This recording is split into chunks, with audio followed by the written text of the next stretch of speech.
في الحلقة 28 من الصحابة غير المشهورين نذكر معاذ بن عفراء الخزرجي الأنصاري الصحابي الجليل، أول من أسلم من الأنصار بمكة مع رفيق دربه الذي ذكرناه في حلقات سابقة، وهو رافع بن مالك الزرقي.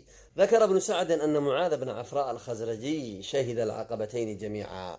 معاذ بن عفراء يوم بدر كان هدفه أن يصل إلى أبي جهل فيقتله، لأنه بلغه أنه كان يؤذي النبي صلى الله عليه وسلم ويسبه، فراقب أبا جهل وتابعه حتى تمكن منه فضربه ضربة ذهبت بساقه، فانتقم عكرمة بن أبي جهل من معاذ فضربه على يده حتى قطعها وتعلقت بجلدة، فقاتل معاذ وهي معلقة ثم قطعها وواصل القتال ويده مقطوعة.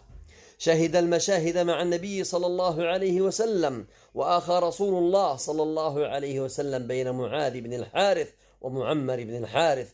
معاذ بن الحارث المنسوب لأمه عفراء، ورافع بن مالك الزرقي أول من لقي النبي صلى الله عليه وسلم بمكة وآمن به من الأنصار. مات معاذ بن عفراء رضي الله عنه بعد مقتل عثمان بن عفان رضي الله عن الجميع.